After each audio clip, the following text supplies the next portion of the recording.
Приветствую вас на канале про кино. Здесь мы говорим только про те проекты, которые достойны вашего внимания. Мы представляем уже третий сборник сериалов, которые рекомендуют наши подписчики. Наша идея получила развитие, чему мы только рады. И если ты уже смотрел что-то из перечисленного, напиши в комментариях, поддерживаешь ты рекомендованный сериал или нет, и почему. И главное, обязательно подпишись на наш канал, если ты вдруг забыл это сделать. Ну а мы поехали!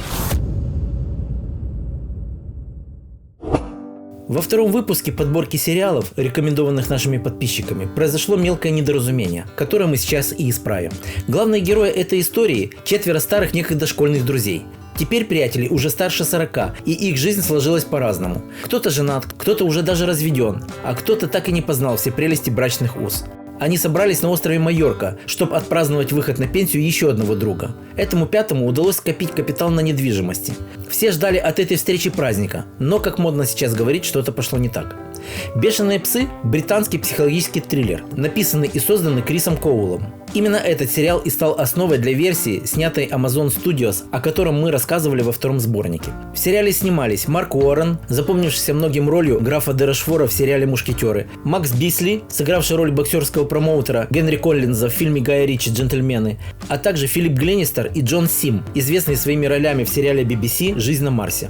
Ну и роль пятого друга исполнил Бен Чаплин, которого мы знаем по фильму «Тарзан. Легенда». Сериал рекомендован нашим подписчикам под вкусным ником Гефси. Похищение 11-летнего подростка стало резонансным событием. За дело берется детектив, который уже имел опыт в подобных расследованиях. Адам Круг не так давно вернулся в родной город, в надежде на спокойную жизнь. Правда, с собой он привез накопившиеся проблемы и личные психологические травмы. Не помешает ли это опытному полицейскому разобраться в странном деле и выяснить имя похитителя? «Круг. Ночной шепот» – криминальная драма польских кинематографистов. Не буду перечислять имена актеров, ибо они нам практически неизвестны. История подана так, что зритель буквально ставит себя на место главного героя.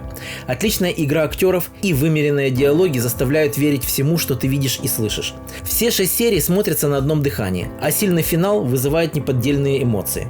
Некоторые называют этот проект одним из лучших за последнее время. Но будьте готовы, что с первой же серии на вас сразу обрушится несколько сюжетных линий, много персонажей, динамичная завязка и постоянное нарастание саспенса.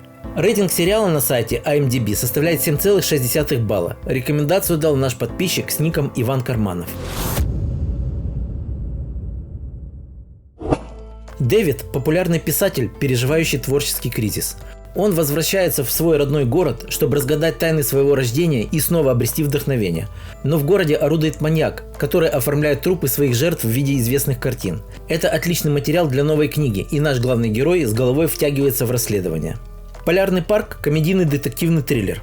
В актерский состав вошли Жан-Поль Рив, мы его видели в роли Кая Антивируса в популярном фильме «Астерикс и Обеликс. Миссия Клеопатра», и Гийом Гуи, снявшийся в фильме Вуди Аллена «Полночь в Париже». Сериал хорошо поставлен, визуальная картинка радует глаз. Детективная загадка сложная и интригующая. В общем, все по делу и к месту. Этот необычный сериал содержит отсылки к культовому сериалу «Фарго», что делает его еще интереснее. Всего мы имеем один сезон, состоящий из 6 эпизодов. Рейтинг на сайте IMDb составляет 7,3 балла. Сериал к просмотру рекомендован нашим подписчикам с ником Андрей Матюхин. Трехлетний Декстер стал свидетелем жестокого убийства его матери. Офицер полиции Майами Гарри Морган усыновил осиротевшего мальчика, заменив ему отца. Он и научил Декстера направлять свою жажду крови на убийство отпетых преступников, которые обошли несовершенную систему правосудия. Чтобы оставаться вне поля подозрения, Декстер получает работу в качестве судебного медэксперта. Он чрезвычайно осторожен и осмотрителен. «Декстер» – криминальный драматический сериал. Проект на протяжении всего своего показа имел широкую зрительскую аудиторию. Шоу также было отмечено множеством наград. Роль Декстера исполнил Майкл Си Холл, а серийного маньяка Артура Митчелла воплотил Джон Литгоу. Оба стали обладателями Золотого глобуса за свои работы в этом сериале. Проект был настолько популярным, что за ним последовало продолжение «Декстер. Новая кровь», в котором Холл снова сыграл главную роль, а в декабре этого года ждем приквел «Декстер. Первородный грех», о котором я рассказывал в прошлом ролике. Рейтинг сериала на сайте IMDb составляет 8,6 балла. Свою рекомендацию сериалу дал наш подписчик с ником Анастасия Морева. Мать Джея скончалась из-за передозировки наркотиков. Он обращается за помощью к своей бабушке, которую не видел уже 10 лет. У той вроде все неплохо. Большой дом с бассейном и процветающий бизнес и крепкие сыновья на подхвате. Дядя относится к племяннику презрительно и даже враждебно. Юноша не чувствует себя в безопасности. К тому же он узнает, что семейное дело бабули связано с криминалом. По волчьим законам – криминальный драматический сериал. Проект является адаптацией одноименного австралийского фильма 2010 года. Некоторые зрители вполне обоснованно прозвали этот сериал американскими острыми козырьками. К тому же сериал удостоился сравнения с такими эталонами жанра, как «Сыны анархии» и «Фарго». Главный козырь проекта – пестрый букет колоритных, противоречивых персонажей со своими скелетами в шкафах и непростыми судьбами. Бриллиантом актерского состава является Элен Баркин, исполнившая роль бабушки и главы криминального семейства. Рейтинг сериала на сайте IMDb составляет 8,2 балла. Рекомендацию сериалу дал наш подписчик с ником Денис. Каждый из нас знает, что время само по себе линейно, однородно и бесконечно. И само собой всегда есть прошлое, настоящее и будущее. А что, если наше представление об этом ошибочно? Что, если вчера, сегодня и завтра вовсе не последовательность, а созданная еще в далекие времена иллюзия, скрывающая от нашего сознания более глубинный смысл? «Тьма» – немецкий научно-фантастический триллер. Актерскую команду возглавил молодой и перспективный Луис Хоффман, известный широкой публике по фильмам «Том Сойер» и «Моя земля». Сериал был высоко оценен критиками за актерскую игру, режиссуру, сценарий, визуальные эффекты и музыкальное оформление. Также была отмечена и его сложная повествовательная структура, так что будьте готовы быть пристально внимательным к деталям, чтобы не упустить замысловатые связи между персонажами и временными линиями. Рейтинг сериала на сайте IMDb составляет аж 8,7 балла. Сериал рекомендован нашим подписчикам с ником Клэр Розен. Этот сериал от Netflix приковал внимание зрителей в первые же дни после появления в сети. Это история о шахматном вундеркинде из детского дома в Кентукки. Юная Бет отличается от своих сверстниц. Ее мало интересует увлечение таких же воспитанниц, как она. Знакомство с пожилым уборщиком, который любит играть в шахматы, открывает для нее новый мир. Теперь он состоит из 64 клеток на шахматной доске. Сериал «Ход королевы» основан на романе Уолтера Тевиса. Возможно, тема вам покажется скучной, но поспешу вас успокоить. Сериал настолько захватывающий, что вы не успокоитесь, пока не досмотрите его до конца.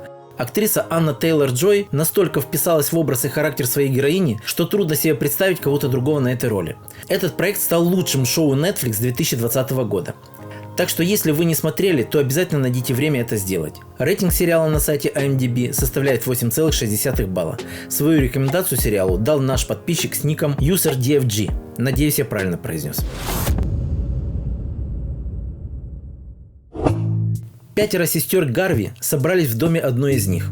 Повод, казалось бы, безрадостный. Глава семьи внезапно скончался. Вот только сестры совсем не скорбят, а даже совсем наоборот. И у каждой из них есть на то причины. Больше того, у каждой из них, с кем пересекался покойный, были основания прикончить его. Внезапная смерть Джона стала причиной того, что страховая компания начинает расследование, так как подозревает заговор сестер Гаври с целью убийства Шурина. «Заговор сестер Гаври» – ирландский комедийный сериал. Это остроумная, местами язвительная и беспощадная сатира. Сериал основан на бельгийском сериале «Клен». Британская писательница Шерон Хорган, принимавшая участие не только в разработке проекта, но и сыгравшая одну из сестер, искусно объединила сложные темы и умело подала их душевно и смешно. Остальных сестер прекрасно исполнили Энн Мари Дафф, Ева Бартистл, Ив Хьюсон и Сара Грин. А датский актер и музыкант Клас Банк настолько убедительный в роли мерзкого типа, что порой хочется придушить его собственными руками. Рейтинг сериала на сайте IMDb 8,3 балла. Рекомендовано к просмотру нашим подписчикам с ником Кот Маркиз.